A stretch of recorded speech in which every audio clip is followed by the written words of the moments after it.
I'm Gabe Lullo, and welcome to the Do Hard Things podcast. We're talking to go-to-market leaders and entrepreneurs who have conquered the challenges, the hustle, and the grind.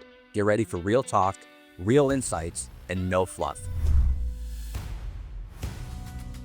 But the hardest thing in the world right now is not actually closing deals, it's actually getting somebody's attention. If you don't have that hook in that first 5 to 10 seconds, guess what? They're going to scroll to the next one.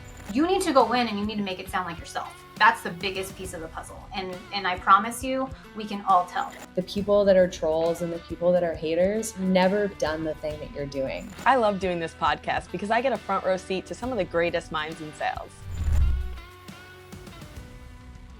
Gone are the days of saying stay in your lane. When you're an executive leader and you're an enterprise-wide leader, there are no lanes. You've got to be partners. Curiosity is like when the type of questions you ask is sometimes the value that you bring. I need you to tell me when you're ready to buy or what you're ready to do. And I think it's changed so much into like adding more value. And if you're not doing that, then you're definitely going to come off as desperate. High pressure selling is like a dinosaur tactic at this point. No parent is like, oh, you should be a salesperson when you grow up, right? Everyone's like a doctor, lawyer, whatever crap. It's never salespeople. It's not your job to motivate people. It's your job to find motivated people. It's not cockiness. It's not arrogance. It's confidence knowing I know this and I know that I can help you. From where I started to where I am today is all because I learned how to sell. And there's too many people who have only been doing this for 5 freaking minutes. Sit down, close your mouth, actually go out there and get yourself beat up, then come back and tell me if something is dead or not. That is exactly why I started this podcast, because right there, that's the epitome of doing hard things.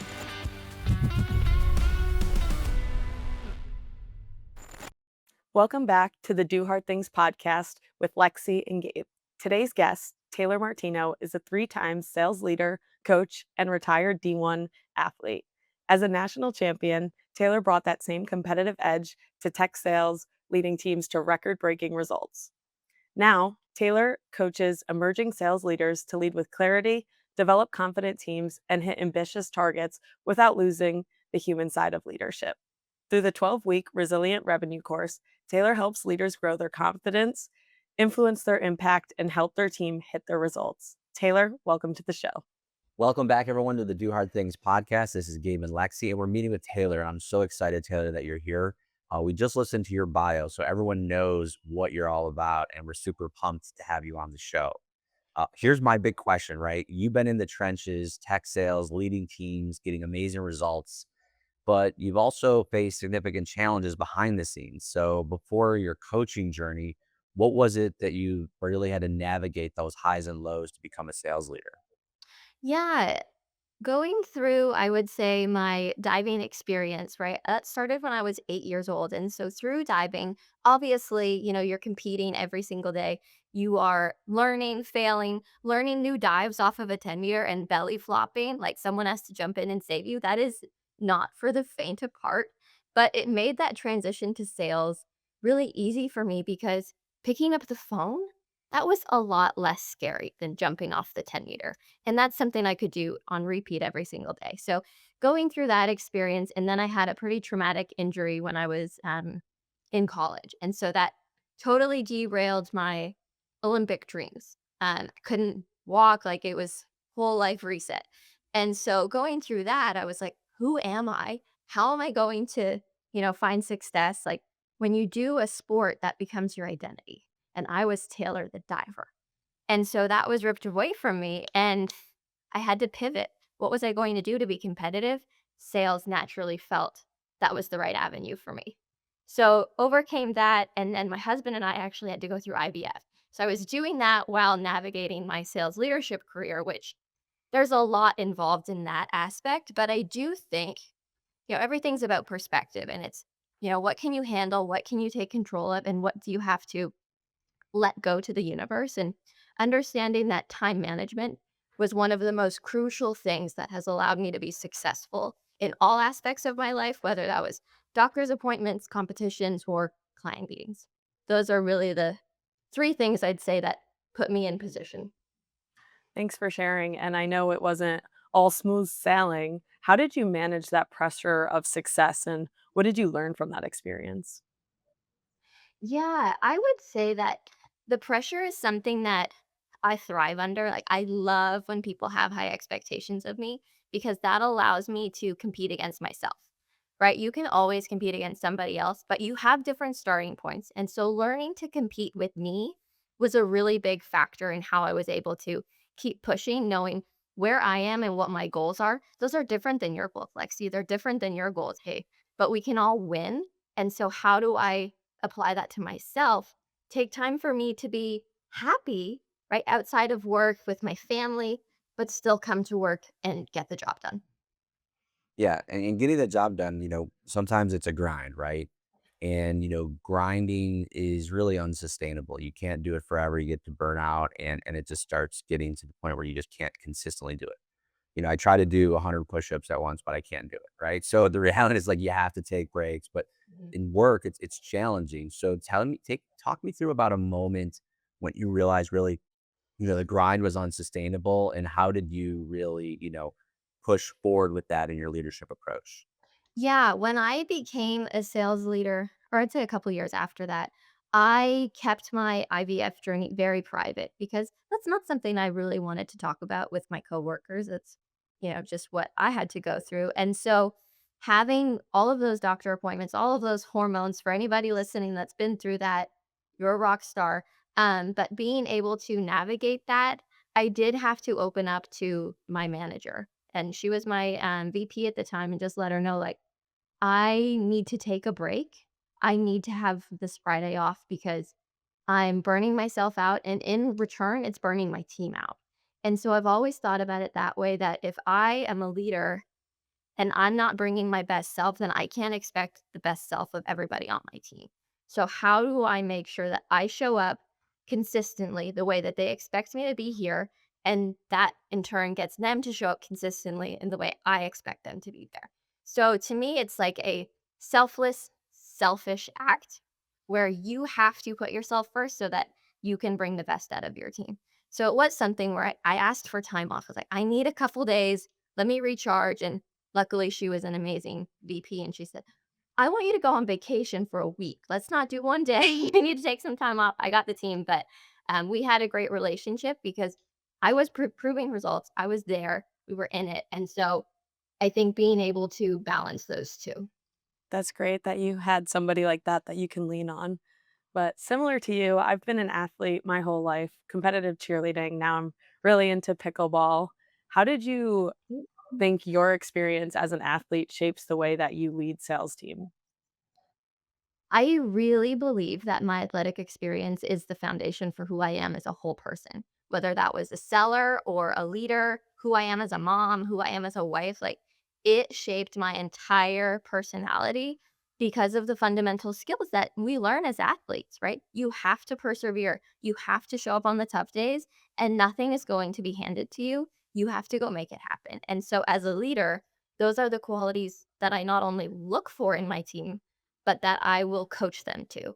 So, how are we going to work on your mindset? Because you will never succeed with the results you want if your head's in the gutter. That's really how it is. And something I will always talk to them about is we have to work on our mindset before we can work on any other sales skill.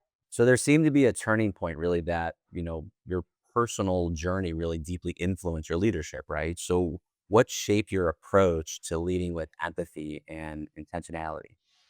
Yeah, I think I was really lucky to have some very empathetic coaches growing up. They were really tough. Like, I'm talking Russian, Romanian Olympians coaching. And I'll call them empathetic because they were, and they cared so deeply about my success, but that doesn't mean they weren't tough. And so that's where I think I've kind of molded my leadership style from, in that I am going to expect a lot. I expect a lot from everybody that I have in my circle because that's who you surround yourself with. And so when I transitioned to leadership, I had some poor managers, I would say, ones that I didn't look up to, ones that I learned from that I wanted to change the way that I would have led a team. And so being able to put those two together, what are the skills and values that I align with? And what would I want to do differently? Combined with my personal experience of everyone has stuff going on that you have no idea about. And so, how can we show up supporting you as a person, but still pushing you to be successful, to hit the goals that we have? That's where I think the combination of pushing but empathetic still comes into play for me. Yeah. What do you think the hardest truth about leadership and sales that many new leaders still don't want to hear, but they really need to, and they need to dive into it? That you have to stop selling. Like, as a leader, you cannot keep doing the job of a salesperson. And that's really hard because you're generally promoted because you were the best seller on the floor. And so they're okay, go clone yourself and get everybody to do what you used to do. That's not going to work because not only are we all different with different personalities and different skills, you're not then teaching anybody else how to be as good as or better than you. And that's the best part of leading is getting people to be better than who you ever were. So when you pull yourself out of that and start empowering your team to make mistakes, fail, and so you can coach them through those moments, that to me is come up over and over again as a really hard thing for sales leaders specifically. Yeah, I've always believed in this saying, right? Every sales manager needs to be a great seller at one point, but not every great seller should be a sales manager, right? And just because you're a phenomenal individual and contributor does not mean that's your resume to be a great leader of a sales team. So I believe building systems, and you do as well, right? So you've built systems around leading, right? Both the hearts and results. Yeah. So what's really a common mistake sales leaders are making these days when trying to balance performance versus well-being and leading people with empathy? Yeah, I do think one of the biggest things is they're stressed out. And I don't blame them. There are high responsibilities when you're, managing tens of millions of dollars of revenue, right? That's your forecast. So I do have empathy for those sales leaders who are stressed out trying to get as much revenue over the line as they can. But it does come down to, okay, this is my team, and I'm not only responsible for them as salespeople, but I'm responsible for them as a whole person. And so when they leave my team, whether that's because they got promoted, they go to a new department, they go to a new company, I need them to be better than they were when they were here. And so, how do I make sure I give them not only those sales skills, but the life skills that they can be successful elsewhere? And those life skills come into play with how do they manage their time, right? How do they manage all of their priorities? You've got rocks, little pebbles, and sand, right? That analogy. Everything has to fit, but those rocks are the biggest things that we need to make sure are fundamental and you keep important, which is family, right? Which is um, your career. All of those things are important, but how do we manage all of that together? One of those systems that I like to use is called the CARE framework. And so it's how we have tough conversations because you can't lead a full person without having those tough conversations. Let's say, Gabe, you're dropping the ball, right? You're not closing deals.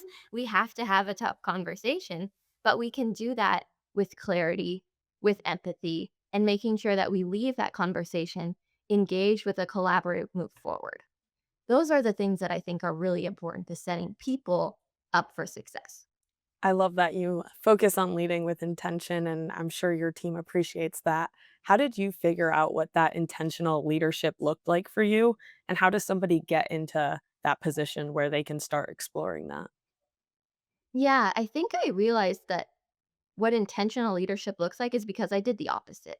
I cannot say that I stepped into leadership, my first time and was like, yeah, I know exactly how to do this. I was making mistakes left and right. But I think that's the beautiful thing about growing and going through our careers that we have the opportunity to fail forward. And the only time it's not good is if we don't learn from it. So, yeah, I was that stressed out manager at 23 leading a team and I only cared about revenue, and I was like, "Let me be on all these calls, and we'll figure it out." And I had to learn that not only was I burnt out, nobody was getting any better, and I could never scale that team. So those are things that I made mistakes. I had people call me out on it, my managers, even people on the team, like, "I'm not learning. Like, I'm not getting the coaching I need." And sometimes those tough conversations have to come back to you, which hurts, but it's how you move forward from there. So I think a lot of it, Lexi, is failing forward, but being open to that feedback and not being defensive, be accountable, and just grow from it.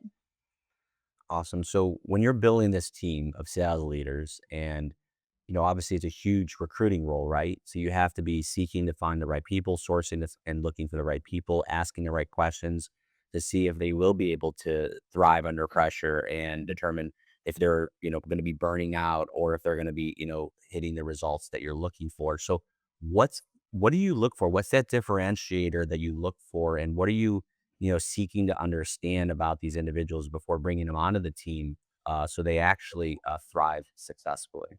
Yeah, one of the biggest things, and at the surface level, it sounds surface level, is that I like to look for their resilience, right? Those athletic stories, those sales stories. I want to hear resilience. But the thing that I found separates people that make it and people that are really just showing up for the interview, maybe they don't have those skills yet, is when you ask for one story. Everyone has one story they can call on because they prepared for the interview. But it's when you ask for that second or third story, tell me about another time that you were competitive. Tell me another time where you had to overcome an obstacle. When people aren't continuously going through hard things, going to the next level or being resilient, it's hard for them to come up with those clear stories because they might not have them. And so those are things that I look for is everyone can have a few, but who has core stories that shaped who they were that, you know, I know I can bring to the team. I love that. And mental health, well being, really big topics. In your work with tech sales leaders, how do you maintain balancing teaching practical strategies versus also mental health and well being and that part of the employee? Yeah, I think the well-being is really important, especially when we're all remote. We don't have that in-person connection so much, and that is a big piece of making sure people feel connected to each other. And so, being remote, I always started my calls with just like, "How are you doing? Let's do a check-in," where they know this is a coaching call. So I keep my pipeline reviews and coaching calls separate because they are two completely different things. But on those coaching calls, that's where we really get to lean into, are you happy, right? How are you doing here? What obstacles are in your way and how can I help you? That's really the time where I get to lean into, how do I support you? Right? Everybody wants to make their manager look good. How can I rise up to help you? But it really comes down to, what do you need from me? And is that some time off, right? I would do spiffs with my team. Okay, let's close a deal and you can have the afternoon off, because some people really value time away, right? And how can we incorporate those things as not only motivation, but ways that they can stay recharged and reset? I think you guys do summer Fridays, like stuff like that really helps people feel connected. And even not on a company wide level, but just manager to rep, right? Or manager to manager. How can we find things that keep people feeling valued and heard in what they need? Awesome. Thank you so much for this. This has been phenomenal. So let's talk about really the future of sales, right? Because right now things are changing like we've never seen. So walk us through that. For those new sales leaders out there, what's one thing that they should be doing right now to really thrive and be successful and really keep themselves engaged and in line with their teams? Yeah, I think there are a few ways you could take this, but one of them I'll mention is AI, right? Like, I don't believe AI is going to take the jobs of salespeople or sales leaders, but the way we use it has to make us more powerful, make us more productive. And especially for those sales leaders, we can use AI to do the reporting, doing the dashboards, getting all the metrics to allow us to have more time to connect on a human level with our team, right? That's where you're going to get that differentiator from the average managers to the great managers, because it's going to amplify their people skills. And that's something right now that's really changing in sales is we went so hard in automation, right? Everything was boom, boom, boom. We'll talk to a million people. Now we want those tailored conversations, and the leader has to set that pathway for the team.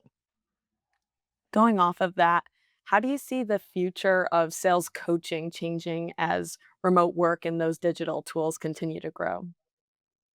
Yeah, I was actually talking to a founder of a company the other day, and they do like AI sales coaching. And as a sales coach, that can be scary, but what they have is so crucial to help us scale coaching because nobody's getting enough coaching. Maybe at Alley, if everyone's getting sales coaching, so I don't want to say, but most companies aren't getting as much coaching as they need. And so what they have, which is really cool, where they have this AI coaching tool, but it can mirror my coaching style. So if you guys have a sales coach, they will do the onboarding of the coaching, teach everybody, but then that AI bot can then replicate me. And so you're still getting those same fundamentals to make sure that what you want as the leader is still being taught through AI. So I think there are ways we can connect them, but that human and that person connection, that's what you need to motivate to grow and inspire a team. Yeah, I think a lot of leaders right now are feeling that pressure because there's AI, there's uncertainty. How do you recommend they find time for themselves even when everything else seems like a priority? Yeah, I do think though, the further you go up the chain, everything is a priority. And the problem with that is if everything's urgent, then nothing is. And so you still need to identify what matters and what doesn't. And I think even in life, it's the same thing, right? If my husband gets a flat tire, okay, that might be a big deal. But if my daughter's stranded at school, that's a bigger deal, right? So let's pick our battles here. And leaders have to be very critical in evaluating where their time and their energy goes. And it always, in my opinion, should go back to what's empowering the team, right? You probably don't need to be in all those rev op meetings if that's taking away your time with your team and balancing those 2 so that you can still have your Friday afternoon off to go play golf, right? We need to find that mix. So what we're seeing right now is what is old is kind of new again, right? AI is definitely trying to replace a lot of things, but when we're seeing it try to do that, it's just not as good as maybe a human on the other side of the end. And I'm doing things to prove to people that I'm not AI, right? So like I'm using voice notes and video notes a lot more when I'm messaging people because I know AI can't do that yet. And I want people to know it's really me on the other end. AI emails are just really tanking right now. And we're seeing, just everyone just kind of picking up on it because the trust isn't there yet. So what's your approach right now?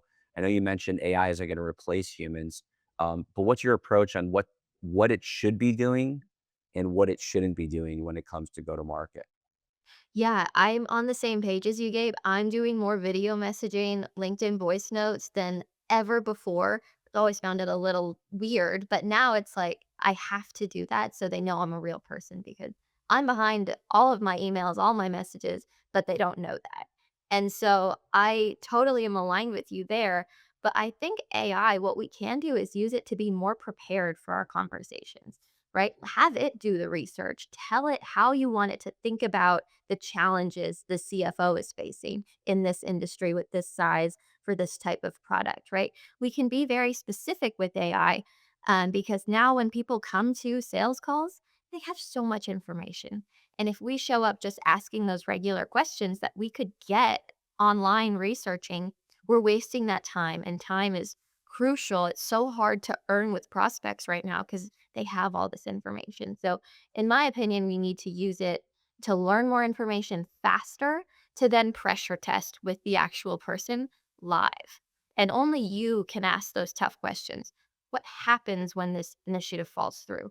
AI can't ask those types of things, at least not yet, but we can use it to have those strong point of view conversations. I love it. So I always like to ask this at the end of our show, what's one thing, right, that a sales leader can do from listening to you right now? What's one piece of advice? What's one note? What's one thing that they can take into action moving into next week that would really help them set the stage or get back on track or go towards their goal and quota? What's one piece of advice you're giving people right now? Yeah, I think it's probably opposite from what it sounds like in terms of revenue and generating that revenue. My advice would be to take a step back and just have a real conversation with every single person on your team. Talk to them about their goals. Talk to them about why they're so motivated to come to work every day. Talk to them about why they want that commission check. Talk to them about life. And I do think that when we encourage those conversations, we're really setting them up to feel more supported, and then they will work harder to hit those goals. So it's almost like one step forward, one step back for two steps forwards, but we need to take that time to connect with our team, teach them how to have real conversations that maybe don't drive impact in that moment, but it's the long-term effect of those conversations that catapult revenue. Love that. And here's my last question. What's your advice about creating content? Oh, I honestly think you just have to be real, be authentic. Like I have an idea and then I just put it into words, but I don't force myself to make the content. Like if I have a conversation and I get an idea, I'll write it down. But I don't want to force content that doesn't feel like me. And I think that's really important when there are so many ghostwriters out there or people who will do it for you or reposting, company content. It's really important that your LinkedIn is your brand, right? And I do think that job security is not nearly as good as employment security. And you can repost everything from the company, but if it's not you and doesn't reflect who you are and who you want to be known as, then it might as well not be there. So be yourself, have ideas, and just share stories. I love that. Taylor, thank you so much for coming on the show. We've really appreciated it. And the show has been awesome. Who is the best person to reach out to you and where should they reach out to you? Yes, sales leaders, sales reps, they can reach me on LinkedIn. I'm everywhere, Taylor Martino, just on LinkedIn. But those first time sales leaders who are figuring it out, trying to hit all those high pressure targets, build the right team, definitely connect with me on LinkedIn. Awesome. Taylor, we're huge fans of yours. Thank you so much for the time. We appreciate you coming on the show. Thank you so much for having me. It was a pleasure.